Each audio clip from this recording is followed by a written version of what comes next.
Especímenes. En 1931, el Dr. Jekyll and Mr. Hyde. Una novela escrita por el señor Robert Louis Stevenson en 1886 que trata acerca de un abogado, Gabriel John, que investiga la extraña relación entre su viejo amigo, el Dr. Henry Jekyll, y un extraño ser, Edward Hyde, a principios de otoño de 1885. Una buena película, la primera entrega de esta, la estamos hablando de la de 1931, que está basada totalmente en el libro del señor Louis Stevenson. Sí, excelente película, excelente versión. Para muchos críticos, la mejor versión que se ha hecho de esta película, que es la primera. En esta ocasión, fíjate, el actor principal fue Frederick March, y por esta película le otorgaron un Oscar como mejor actor, precisamente. Qué bárbaro. Buenísima En el cine en ese tiempo fue un incidente trancazo. increíble lo que pasó en Estados Unidos con esta película. Sí, fue la primera oleada de películas de terror, sobre todo de monstruos. Si ustedes recuerdan, en los 30 se crearon la mayoría de estas grandes leyendas. Exactamente, que vamos a ir hablando paulatinamente de todos estos que han aparecido. Y por primera vez lo vemos en 1938. Y sí, mucha gente, Sí, para la fíjate, época... Para la época era muy impresionante, y es muy impresionante ver los efectos especiales que se manejan en 1931, 32, que fue cuando salió la película. Exactamente, efectos especiales que si nos remontamos a esa época, totalmente revolucionarios a lo que estábamos viendo en ese momento.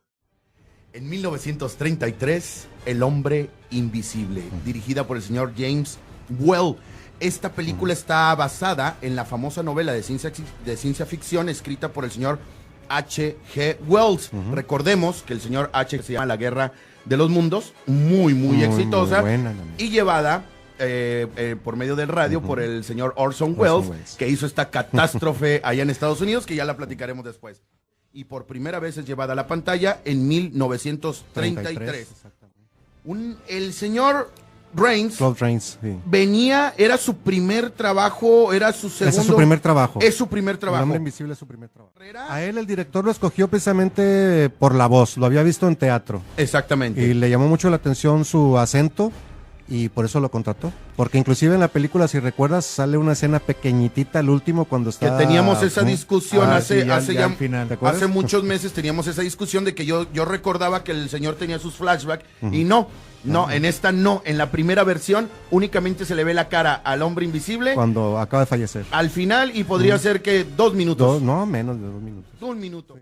Llega cubierto de vendajes con gafas de sol. Esta imagen era muy terrorífica. Sí, muy tenebrosa. El ver una persona lleno de vendajes con unos lentes oscuros, pero como de soldador. Exacto. Se veía, y con el sombrero y una gabardina se veía muy terrorífico. Sí. Los críticos, no solo de la época, sino los actuales, dicen que es la mejor versión cinematográfica que se ha hecho del libro. A pesar de su antigüedad. Está muy bien hecho. ¿Te acuerdas, Beto, que tú estabas algo escéptico con los efectos especiales? Ya me había comentado Juan Carlos, él la tiene, le gusta mucho, y me invitó a verla un día y le dije, bueno, vamos a verla, pero yo creí que la verdad los efectos iban a estar muy churritos, pero no, me asombré de la buena calidad. Exactamente. Sobre todo si te das cuenta que es una película de los 30. Exactamente, del 33.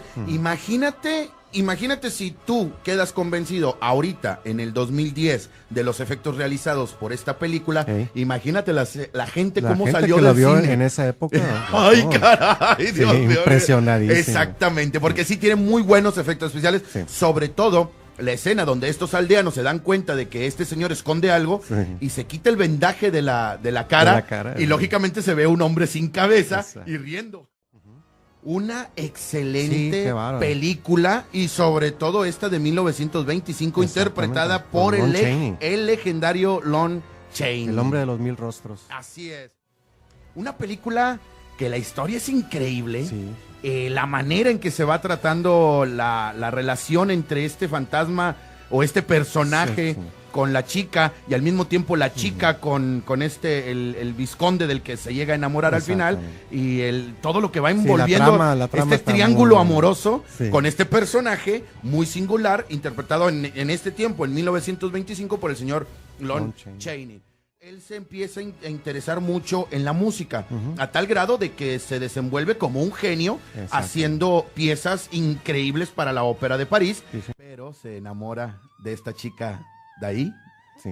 que es donde empieza la tragedia de este hombre.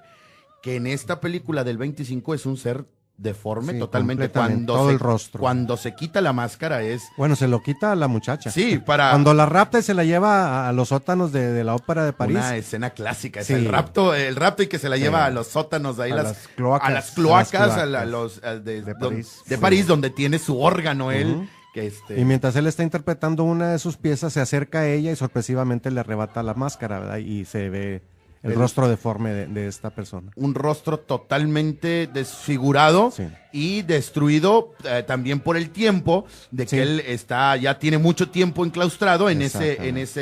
en ese lugar, ¿no? Sí. Tan tenebroso. Y húmedo. Y húmedo.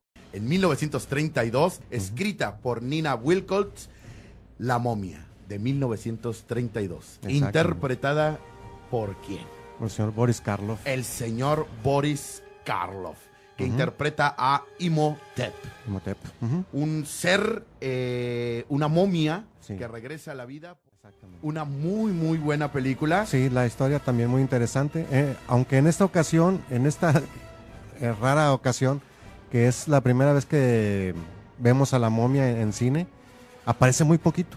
Ujú. Aparece más Boris Karloff o como Imhotep Así que es. como la momia, fíjate. Exactamente. Sí, el efecto cuando cobra vida la momia es muy interesante. Exactamente. Y la gente que en ese tiempo vivió esta experiencia en el cine sí fue demasiado impactante. Sí. Tanto que el personaje de la momia, interpretado por el señor Boris Karloff, llega a sobrepasar increíblemente durante muchas décadas Sí. y lo hace clásico. Bueno, fíjate, si mal no recuerdo, fines de los 30 o principios de los 40 se hicieron otras versiones, inclusive algunas con Lon Chaney Jr. Exactamente. Y esas a mí se me hacen mejores versiones que la original. De Lo la que momia. pasa es de que esas versiones que tú estás hablando, Aparece la ya momia, casi toda la película. toda la película está Sí. la momia, matando y Matando gente. descabechando gente a diestra y siniestra. Y en esta, Y es lo que da más miedo, o sea, ver a la momia como momia, no verlo como Imhotep. en 1931, el director James Wall nos trae una película que su título original fue Frankenstein o el moderno Prometeo. Ujú. La película se llamó nada más Frankenstein, publicada en 1818 y enmarcado en la tradición de la novela gótica, una película que es considerada también como ciencia ficción.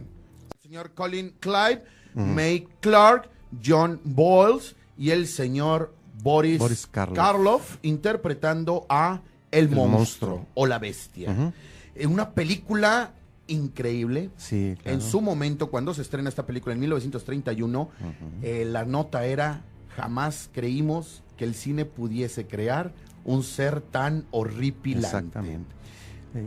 Para mí, te digo, es mi monstruo favorito y es el que marca el género, yo creo, ¿no? Define el género de películas de terror, Fíjate películas que de en monstruos. esta película también, ya estando acabada, ya totalmente filmada, tuvieron que hacer el principio otra vez, saliendo el doctor Wallman, precisamente advirtiéndole al espectador lo sí. que iba a ver. Sí. Precisamente ese dato, Las también. personas ese enfermas del dato, corazón, claro, absténganse. religiosos. Ese dato es muy, muy importante, Sí. porque no lo tenían considerado el director hacer este tipo de aclaraciones, ya que él pensaba que la película era solamente otra película más de terror o una película basada en una novela. Sí. Cuando empieza a ver las reacciones de toda la gente y va a ver la censura y al ver que grupos religiosos empiezan a atacar a la película, es que se hace esta advertencia y ya sobre esta advertencia cualquier persona... Tuvieron que grabarla ya después de rodada la película. Exactamente. Esa advertencia. De hecho, esa película fue, no se permitió que se exhibiera en países como Suecia, Italia y Checoslovaquia. No la dejaron estrenar. Exactamente. Sí. Hay algo muy significativo en el film y es cuando el doctor Frankenstein da vida a la criatura y totalmente exaltado grita: por Dios, ahora sé lo que se siente ser Dios. Sí, es Son- una escena son clásica, escenas una frase muy clásica. fuertes. Sí, inclusive, precisamente esta escena estuvo prohibida en muchos países que eran muy fanáticos. Muy fanáticos ¿no? religiosos, Muy religiosos. tenían mucho, Sí. muy arraigadas Y otra serie de su escenas, teología. una serie de escenas que también fueron editadas para que no fueran Inclusive transmitidas. la película fue denominada exclusivamente para adultos, Sí. y Muchos años. y todavía se le cortaron muchas Sí. escenas a esta película, donde el director quería todavía exaltar más la ferocidad y el poder destructivo que De tenía este esta, monstruo. que tenía esta bestia. Una película increíblemente. Yo creo que el señor Boris Karloff nació Sí, para hacer este papel. exactamente, sí. Nació exclusivamente para hacer este papel y Sí. que lo estigmatiza por el resto de su El vida. resto de su vida, sí. No, inclusive llegó a representar este mismo papel en un par de películas más. Exactamente. Y comenta a su hija que ya ves que muchos actores reniegan de que se les haya encasillado en un personaje, y Boris Karloff estaba orgulloso de haber representado a Sí. Frankenstein. Claro, y un personaje que no solo lo inmortaliza, Exacto. un personaje que le dio satisfacciones dentro de su carrera increíblemente. Sí, claro. ¿Por qué te gusta? 20, 30 Sí, años. fácil, Y aparte fácil. otro personaje que ocupaba muchas sesiones de maquillaje. Sí. Y hasta donde yo sé, el señor tuvo una lesión en la espalda por usar los zapatos de plataforma. No, en se las lesionó la películas. espalda en una escena cuando va cargando al doctor, al que lo creó, al doctor Frankenstein, Ajá. en el molino. Cuando lo va subiendo, ahí es donde se lesiona la espalda. Pero a consecuencia sí algo había escuchado A de lo que mejor se tuvo que agachar de más porque eran unos zapatos los demasiado zapatos- altos. Los zapatos Plataformas de estaban muy plataforma altos. sí le estaban creando un problema dentro Problema de en la la filmación, espalda. pero un problema que el señor Boris Karloff profesionalmente aceptó, porque él sabía. Yo creo que él en algún momento de la filmación se dio cuenta de lo que estaban creando Sí, en ese que momento. era su personaje. Exactamente. El maquillista, como parte del maquillaje, se dio cuenta de que Boris Karloff traía un puente dental. Ujú. Entonces, cuando lo está maquillando, le dice que se retire el puente dental para que se vea más siniestro y más cadavérico su rostro. Ajá, y es donde mira. se le Pues ve se ya. le ve el pocito. 1941 nos entrega por la mano del director George Wagner y guión del señor Kurt Siodmak, The Wolfman, el hombre lobo, interpretado por el señor Lon Chaney Jr., Chaney Jr., con Claude Rains como el papá de él. como el papá de él, que ya lo habíamos visto, que había interpretado El al hombre hombre invisible y invisible, había salido en El Fantasma de la El Fantasma Ópera. de la Ópera, alguna versión también. Rob Bellani y Warren Williams en los roles principales de esta primera entrega en el cine en 1941 de El Hombre, Lobo. Recordemos que en 1941 empieza Estados Unidos con su participación bélica en la Segunda Guerra Mundial. Así es. Sí.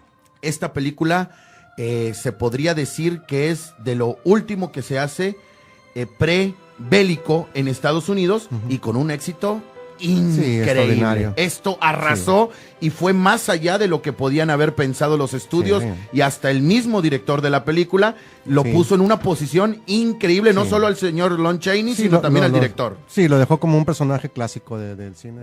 Exactamente. Pero al ser mordido y atacado por este ser, ahora le ha pasado ese poder de transformación, esa maldición del hombre lobo, Sí, esa maldición, y más que empieza su vida a encontrarse en situaciones nada agradables, Ah, sí. y empieza a verse la transformación de este hombre en un hombre lobo, que sí era un hombre con características de lobo. Exactamente. Muy similar a la nueva versión que se hizo con este actor, ¿cómo se llama? Vinicio del Toro. Vinicio del Toro. Muy Ujú. similar la caracterización.